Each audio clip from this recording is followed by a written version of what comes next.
तो बद्रीनाथ से 5 किलोमीटर आगे गाड़ी में आके पहुंच चुके हैं माना गांव में, इंडियाज लास्ट विलेज। इसके बाद लग जाता है तिब्बत का बॉर्डर। तो यहाँ पर भी बारिश हो रहा है। भारत के अंतिम गांव माना में आपका स्वागत है।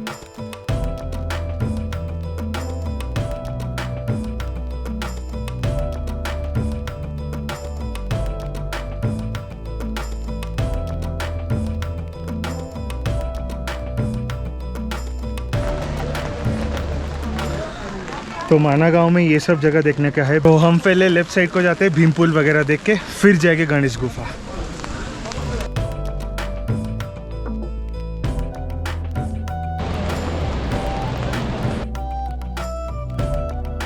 तो हम लोग आके अभी भीमपुल के ऊपर ही खड़े हैं, आपको साइड से दिखाऊंगा। उससे पहले आपको दिखाता हूँ, ये लो दर्शन करो सरस्वती रिवर का। तो सरस्वती नदी उद्गम स्थल है माना पास के पास। नीचे सरस्वती नदी जाके अलकनंदा नदी में मिल जाती है। और कहीं पर भी आपको सरस्वती माता दिखने के लिए नहीं मिलेंगे इंडिया में। यही एक जगह है जहाँ पे आपको दर्शन मिलेंगे प्रॉपर माना गांव में। तो पहले मैं जब आया था 12 साल पहले लगभग, यहाँ पे एक छोटा सा मंदिर था, लेकिन अभी एक नया भव्य मंदिर बन रहा है। ये देखो आप, माँ सरस्वती मंदिर माना गाँव। तो अभी फ़िलहाल एंट्रेंस बंद है क्योंकि काम चल रहा है, कंस्ट्रक्शन। तो अंदर जा नहीं पाएंगे, यहाँ से ही प्रणाम कर देते हैं माँ सरस्वती को। तो यहाँ पे सरस्वती नदी के पास ही सरस्वती टेम्पल है। सरस्वती टेम्पल के पास ही अंतिम चाय की दुकान। यहाँ आओगे तो चाय वगैरह पीना। 1962 से है। यहाँ पे आप लोगों को सरस्वती जल वगैरह भी मिल जाएगा। भैया जल का प्राइस कितना है? 50 रुपये का ये जल है। अगर लेना चाहो तो ले सकते हो, हमें नहीं लेना है। मैं आगे जाता हूँ और आपको भीमपुल का अच्छे से नज़ारा दिखाता हूँ। तो ये जो मेरे पीछे देख रहे हो आप लोग, यही है भीमपुल। इसे महाबली भीम ने डाला था। तो ये जो नीचे सरस्वती नदी बह रही है, उनका बहाव बहुत ही तेज था। जब पांडव और द्रौपदी जी यहाँ से जा रहे थे तो रास्ता नहीं था। महाबली भीम ने एक बड़ा सा पत्थर लिया, डाल दिया, तब से ये पुल है, ऐसा बोला जाता है। तो पांडव यहाँ से इस पुल को क्रॉस करके इस तरफ आए थे। तो ये मेरे पीछे जो रहा भीमपुल, और भीमपुल के ठीक पीछे से ही सरस्वती माता आ रही है।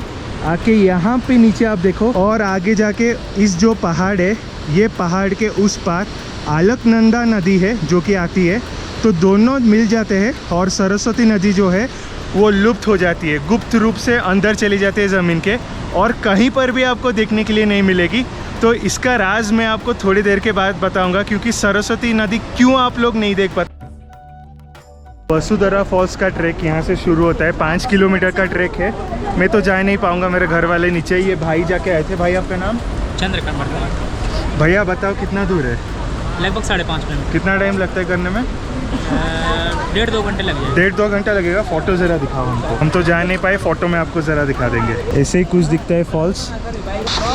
तो ऐसे कुछ दिखता है वसुधरा फॉल्स। जो बोलते हैं कि पानी गिरता है जिसके ऊपर अच्छा है, आपके ऊपर गिरा? हाँ, बहुत। तो आप बहुत मतलब पवित्र आदमी हो, इसके लिए आपके ऊपर गिरा है। चलो थैंक यू भैया दिखाने के लिए फ़ोटो वगैरह। तो चलते हैं अगले स्थान पर।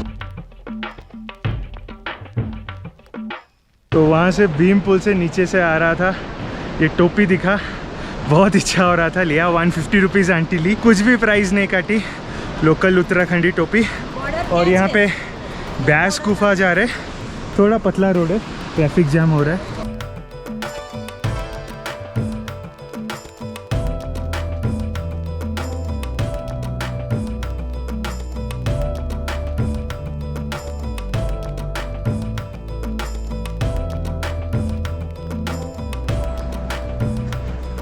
तो ऐसे ही बहुत सारे ग्राफिटी बने हुए हैं, लगभग हर जगह में आपको मिल जाएंगे। बहुत ही सुंदर लगता है।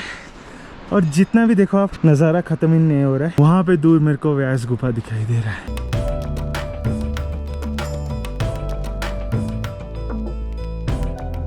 तो इंडिया के लास्ट टी स्टॉल में पहुँच गए।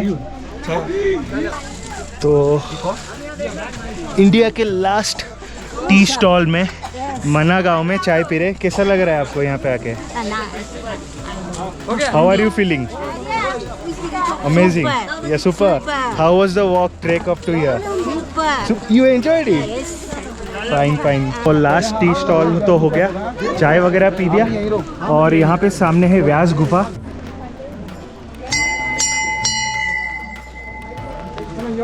तो ये जो पीछे देख रहे हो, ये व्यास गुफा है। और ये यहाँ पे लिखा हुआ है, देखो, this Holi cave is 5330 years old in 2022 और इसके अंदर फोटोग्राफी प्रोहिबिटेड है। ऊपर है व्यास पोथी जो लिखते थे रखते थे। ये देखो वहाँ पे लिखा हुआ है व्यास पोथी। कैसे लाइन लाइन जैसे रहता है ना बुक वगैरह, पेजेस जैसे रहते लाइंड होके, उसी तरह से ये पत्थर में व्यास पोथी है। मैं अंदर जाता हूँ, दर्शन करके आता हूँ। तो यहाँ पे बहुत सारी जगह में ग्राफिटी और वॉल पेंटिंग्स वगैरह किया गया है, बहुत ही अच्छे से डिपिक्ट किया गया है। जैसे गणेश जी महाभारत जो पोएम है वो लिख रहे थे और वेद व्यास जी ऊपर जो देखे हम लोग उनका केव, वहाँ से वो महाभारत का पोएम डिक्टेट कर रहे थे। तो बहुत ही अच्छा इम्प्रूवमेंट हुआ ये विलेज में। और नीचे चलते हैं, गणेश गुफा ही खाली एक ही जगह है जो बच गया है हमारा, उसे दर्शन करते हैं।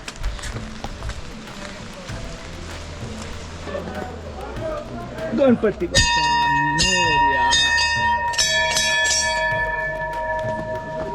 तो यहाँ पे मेरे पीछे है गणेश गुफा। यहीं पे इंडिया का, मैं तो बोलूँगा वर्ल्ड का सबसे लार्जेस्ट लॉन्गेस्ट पोएम लिखा गया था, महाभारत। तो इसे व्यास जी ने डिक्टेट किया था और गणेश जी ने लिखा था। और गणेश जी जब लिख रहे थे महाभारत का पोएम और बहुत सारे श्लोक वगैरह यहाँ पे आप पढ़ सकते हो पूरा हिस्ट्री। तो जैसे कि मैंने आपको पहले बताया था कि सरस्वती नदी लुप्त कैसे हुआ है, गुप्त रूप से अलकनंदा नदी से मिलके अंदर से कैसे जाते हैं, उसका राज। तो गणेश जी जब महाभारत लिख रहे थे तो बहुत ज़ोर से शोर आ रहा था। गणेश जी को बहुत गुस्सा आ गया, तो वो सरस्वती जी से बोले कि अपना वेग कम करो। सरस्वती जी बोले कि कम नहीं हो सकता। उसके लिए गणेश जी गुस्सा होकर श्राप दे दिए सरस्वती जी को कि आप कहीं पर भी नहीं दिखोगे सिवाय इस जगह का। तो सरस्वती नदी जो है आपको इंडिया में, भारत में किधर भी नहीं मिलेगा, सिर्फ माना विलेज में मिलेगा। और इसका उद्गम ऊपर माना पास वगैरह के पास होता है। तो ये कुछ है यहाँ पे देखने लायक गणेश गुफा का, यही है इतिहास। तो अगर आप पढ़ना चाहो तो मैं आपको फ़ोटो डाल दूंगा, अच्छे से पढ़ लेना, पूरा हिस्ट्री आपको पता चल जाएगा। द ग्रेट महाभारत जो हमारे सनातन धर्म का बहुत ही इम्पोर्टेंट हिस्ट्री है, यहाँ पे वो लिखा गया था। तो ये कुछ था माना गांव का टूर। मेरे को 1 घंटा लगा। ट्रैक थोड़ा करना पड़ेगा, अगर सीनियर हो तो पिट्ठू भी ले सकते हो। 2 घंटे में आराम से घूम पाओगे। बद्रीनाथ आ रहे हो, माना विलेज बिल्कुल भी मिस मत करना। बहुत सारी चीज़ें हिस्ट्री के रिलेटेड, महाभारत के रिलेटेड। होप करता हूँ आपको अच्छा लगा होगा माना का टूर और बद्रीनाथ का टूर।